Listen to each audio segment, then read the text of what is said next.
Encore un rapport d'étape, mais pour quels objectifs? Ce rapport sur les objectifs de développement durable pour la métropole de Montpellier, pour moi, c'est une collection de pactes, de labels, d'étoiles, d'autosatisfecit et de célébrations en tout genre. Nous sommes apparemment sur la bonne trajectoire sur l'ère de « jusque-là, ça va », exactement comme le lancement d'un satellite qui explosera en vol.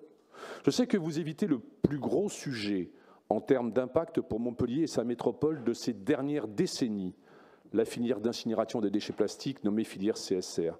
Mais vous insistez à vouloir la lancer. Alors j'y reviens. Le déni n'est pas souhaitable pour l'avenir de notre collectivité. Je vous ai, Président, beaucoup entendu citer l'ADEME au dernier conseil municipal, mis d'ailleurs à toutes les sauces. En effet, comment l'ADEME pourrait-il aider un tel projet? L'ADEME peut-elle former les territoires à l'adaptation au réchauffement climatique et à l'amélioration de la qualité de l'air et encourager en même temps une filière délétère d'incinération de plastique et de fait d'absence de réduction des déchets? Ça pose question.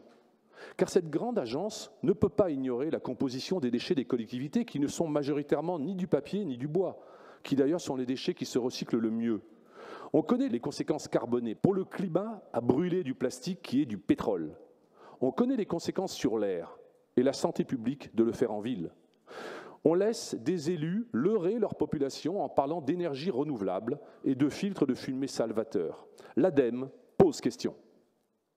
Comment l'ADEME pourrait croire que l'on a besoin d'une énergie sale, comme les CSR, quand nous sommes lancés sur la géothermie, le bois énergie et le photovoltaïque qui est très en dessous des possibilités de notre région ensoleillée? On parle d'économie sur les dépenses de l'État. Il faut que chaque structure démontre son utilité et la cohérence de ses services. L'ADEME était pour Améthyste il y a 20 ans. Maintenant, elle tire la sonnette d'alarme sur la pollution des sols par les microplastiques en demandant que les composts sortant d'Améthyste ne soient plus épandus sur les terres, même avant 2027. Un dernier rapport que vous trouverez facilement. Ça manque singulièrement de vision. Je n'imagine pas que l'ADEME puisse soutenir et financer la filière CSR que vous voulez imposer à Montpellier. Je sais pertinemment que l'État n'a plus les moyens d'une telle gabegie, contraire clairement au PCAET, à tous vos plans pour la qualité de l'air et du climat. J'appelle l'ADEME à clarifier sa position, pour l'instant ambiguë, sur la filière CSR à Montpellier, car au-delà d'une promesse d'aide financière, c'est bien d'une validation de pertinence technique que le président Delafosse cherche à obtenir de cette agence de l'État. Quand j'entends vos propos sur la qualité de l'air, il semble que tout se résume à l'argent mis sur les mobilités. On a fait all-in, pardonnez-moi, tapis, de l'argent public sur les mobilités, donc ça doit être l'alpha et l'oméga du social et de l'écologie. En oubliant ce qui est dans vos propres rapports, que le report modal de la voiture, avec vos plans, ne sera que de 2 à 5%. Et on prétend améliorer la qualité de l'air. On ne répond jamais à mes questions, comme récemment encore, Madame Fraîche, Monsieur Vasquez, c'est trop, donc on n'en parle pas. C'est trop compliqué? Madame Akbar Ali s'affiche comme une chercheuse, de manière péremptoire. Le propre d'une chercheuse, c'est le doute. Le propre, j'ai été mis en cause, j'ai été nommé. Le propre d'une chercheuse, c'est le doute. Et vous affirmez sur votre ignorance. La rudologie est une science, que vous le vouliez ou non, dont vous ignorez tout. Vous citez notamment le Grenoble et des conclusions que vous auriez tirées. Je tenais à vous dire que le vice-président de Métropole Agglomération de Grenoble, Lionel Coiffard, est un ami et qu'il est contre le CSR. Donc, quand vous citez, vérifiez vos sources. Vous parlez de particules fines, chercheuses.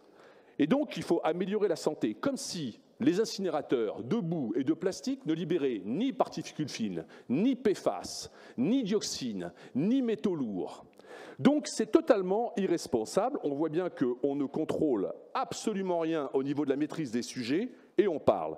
On parle tellement bien qu'on somme les journalistes de nommer différemment la filière CSR.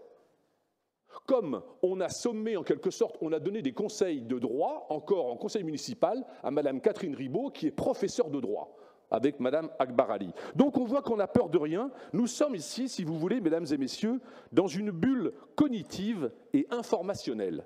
J'ai l'impression qu'on parle de qualité de l'air, de climat ou de finances, déconnectés de tout contexte, voire de consensus national et européen sur ces sujets.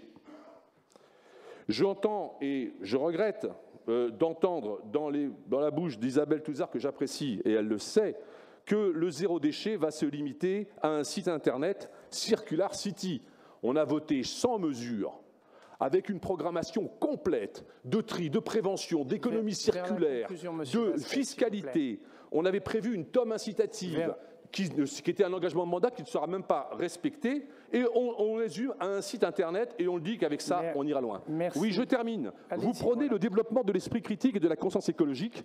C'est exactement ce qu'il faut pour que Montpellier et sa métropole refusent votre politique. Merci.